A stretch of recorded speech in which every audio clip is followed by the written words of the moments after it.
¿Qué podemos decir a partir del significado etimológico del término filosofía? Es decir, a partir de que la palabra filosofía significa amor por la sabiduría. Bueno, primeramente que aquí amor por la sabiduría significa búsqueda de la sabiduría, esto es búsqueda de algo que no se posee. Si ya se posee la sabiduría, no tiene sentido buscarla. Luego, previamente a esta búsqueda hay un reconocimiento de la propia ignorancia. Sé que no sé. O bien hay un reconocimiento de la insuficiencia de lo que ya sé para poder ser considerado sabiduría. Estoy reconociendo los límites cognitivos del ser humano. No puedo saberlo todo, reconozco que es así y entonces salgo en busca de la sabiduría. Sabiduría es un conocimiento que me permite la comprensión de la totalidad de la realidad, de la totalidad de las cosas, y me otorga criterios para discernir situaciones densas, para tomar decisiones en situaciones que prima facie parecen como confusas. Necesitamos la sabiduría. La sabiduría también es orientadora, orienta a los conocimientos, orienta al ser humano, orienta a la construcción de sociedades, orienta el diseño de leyes, orienta la función política de gobernar. Entonces es importante la adquisición de la sabiduría. Ahora, una vez que hemos reconocido la propia ignorancia o la limitación de lo que uno ya posee como conocimiento, comienza el itinerario hacia la sabiduría. Aquí es importante la actitud de humildad, no solo de autoconocimiento, ¿no? El autoconocimiento es saber que uno y aceptar que uno es un ignorante. Ahora, luego lo que sigue es la actitud de humildad, es decir, el reconocimiento de que necesito que alguien me enseñe. Por un lado. Por otro lado, el reconocimiento de que la realidad es la medida de mi pensamiento, es la medida de la sabiduría. En el lado opuesto está la soberbia, es decir, la actitud de aquel que quiere adquirir sabiduría, pero que cree ingenuamente que se basta a sí mismo, que no necesita de nadie para adquirir sabiduría. Y en el colmo de la soberbia, un acto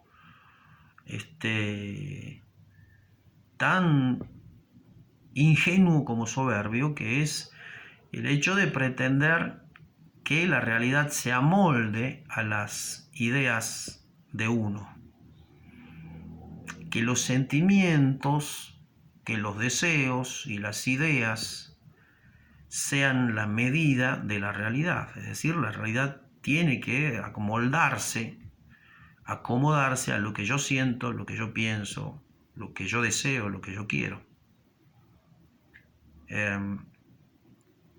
Cuando la realidad, cuando debe ser a la inversa, ¿no?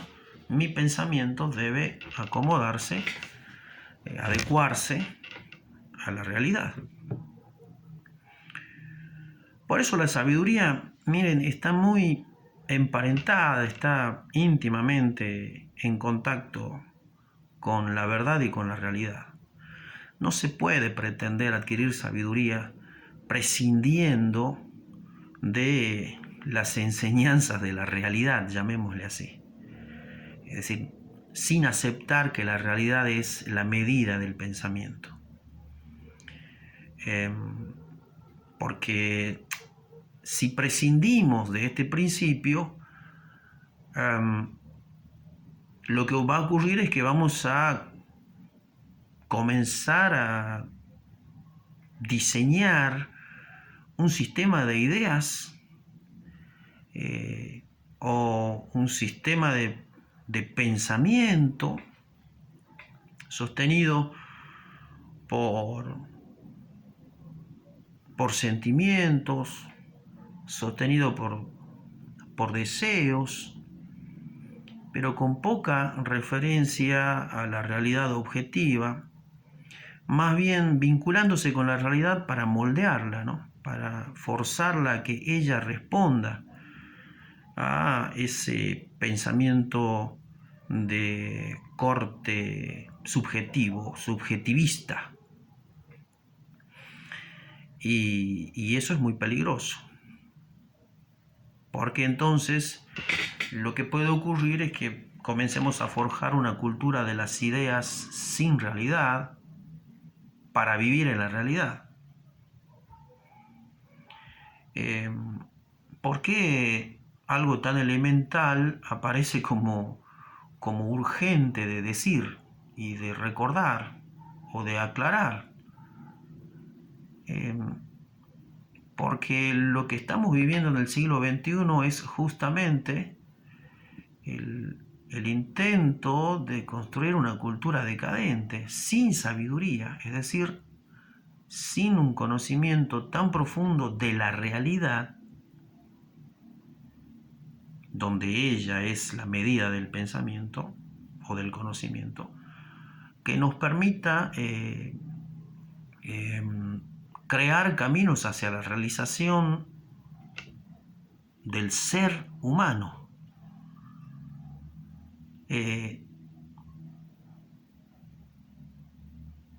Es un intento de crear una cultura no en base a la sabiduría, sino una cultura decadente. Porque ahora pareciera ser que cualquier cosa que se piense es verdadero, es verdadera. Cualquier idea es verdadera, no, la realidad no es el parámetro, no es la medida. Cualquier sentimiento debe moldear la realidad, debe moldear la realidad. No está prohibido sentir. Los seres humanos sentimos naturalmente, no nos esforzamos por sentir. Pero debemos hacer pie en la realidad. A veces sentimos, pero lo que sentimos no coincide con lo que es. Yo puedo sentir que soy un excelente estudiante de filosofía, pero la realidad objetiva es que no he podido terminar de cursar muchas materias, no he podido finalizar ninguna, que no le he dedicado tiempo al estudio y entonces objetivamente no soy un estudiante exitoso. Aunque mi idea y mi sentimiento me digan que sí,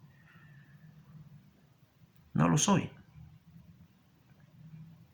Y no puedo pretender que la carrera se vaya a acomodar a lo que yo sienta, entonces me tiene que conceder el título de licenciado en filosofía porque yo siento que soy un estudiante que ya dejó de ser estudiante, que ya alcanzó los conocimientos, soy exitoso, alcancé los conocimientos necesarios y suficientes para ser considerado licenciado, por lo tanto la carrera me tiene que conceder, que tiene que acreditar que yo tengo esos conocimientos y me debe conceder el título de licenciado. Miren, hasta dónde podría llegar esta locura de pretender que la realidad se vaya adecuando a lo que siento, a lo que pienso, a lo que deseo. Y es muy peligroso. Es muy peligroso. Así que, como un criterio de vida, criterio para la adquisición de conocimientos, siempre la realidad es la medida del pensamiento. Y lo que siento no necesariamente debe ocurrir en la realidad. Y debo estar atento a que las ideas que conciba mi pensamiento no inviertan la relación que tienen con la realidad.